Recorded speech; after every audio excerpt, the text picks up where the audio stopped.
Imagine a world before our own. A world where a single message from London to New York could take not days, not hours, but weeks, sometimes even months to arrive. In this world, the great oceans were not merely physical barriers. They were vast, silent chasms of communication that held entire continents and cultures in near total isolation. For the men and women of the mid-19th century, this was the stark, unbending reality. All news, all contact, traveled at the mercy of the wind, at the speed of a single sailing ship. But in this world of agonizing delays, a truly radical dream began to take hold. A whisper among visionaries that would challenge the very laws of nature. What if that chasm could be bridged? What if the words of mankind could fly across the ocean, not in weeks, but in a matter of moments? It was then that a New York businessman, a man of paper and profits named Cyrus Field, with zero experience in this new science, heard that whisper and decided to make it roar.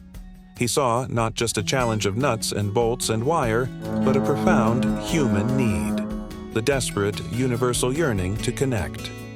Field's ambition was nothing short of colossal.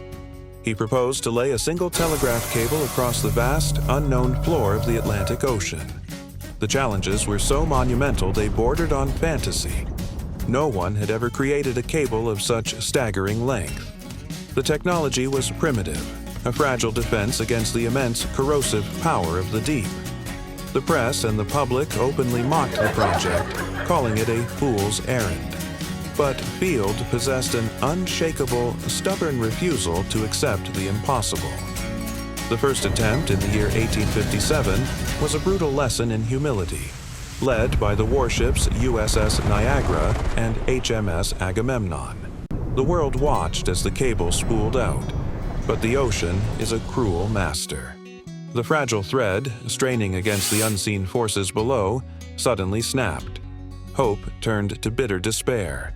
But Field and his team, their resolve now forged in failure, refused to be beaten. The following year, 1858, they returned. The plan was even more daring. The two ships would meet in the dead center of the Atlantic. They would splice their two cable halves together and sail for home in opposite directions. It was a delicate ballet, performed on a stage of crushing waves.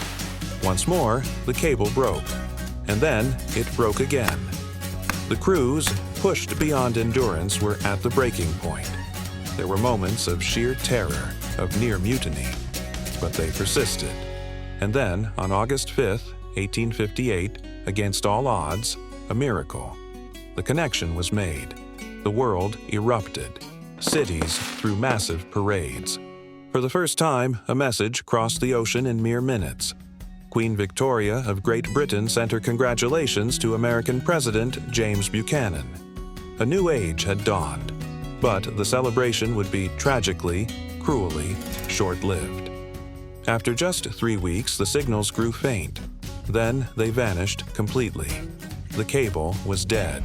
Silence reclaimed the Atlantic. The world's elation curdled into rage. Cyrus Field, once a hero, was now a pariah, financially ruined and publicly humiliated. But even in ruin, Field refused to let the dream die, driven by an obsessive, unyielding conviction. And he was not alone. The world's brightest engineers meticulously analyzed the failure, developing new, stronger materials. A new, more robust cable was designed. But one colossal problem remained. No ship on Earth was large enough to carry it. Designed by Isambard Kingdom Brunel, the Great Eastern was the eighth wonder of the world. She was the only hope. Against all odds, Field secured new funding, convincing investors to gamble on his vision and his colossal iron beast. In 1865, the Great Eastern set sail. Day after day, the new cable unspooled flawlessly into the abyss. Then, 2/3 of the way across, disaster. A tiny, sharp flaw in the cable itself snagged in the machinery. In the struggle to free it, the immense tension became too much. The cable snapped. For 9 days, they dragged a grappling hook across the ocean floor, 2.5 miles below. The cable was lost. Field returned defeated, but not broken. His spirit, impossibly, still burned. He would make one final, desperate gamble. In July of 1866, the Great Eastern steamed out one last time. This was their last chance. The world watched with weary, cautious optimism, almost afraid to hope. Every mile of cable laid was a small victory. The journey was a masterpiece of endurance and engineering. And then, on July 27, 1866, a message flashed from the ship. "We have arrived." The Great Eastern was in Heart's Content, Newfoundland. The connection was made, but the story does not end there. In an act of almost unbelievable audacity, Field ordered the Great Eastern back into the Atlantic to hunt for the lost cable from the year before. And then, miraculously, they found it. They hauled the mud-covered cable up from the depths, spliced it, and connected it. There were now not one, but two working transatlantic cables. The impact was immediate, and it was total. The world shrank overnight. Global markets, diplomacy, and the very fabric of society were transformed forever. Cyrus Field, the man who refused to give up, had laid the foundation for our modern, connected world.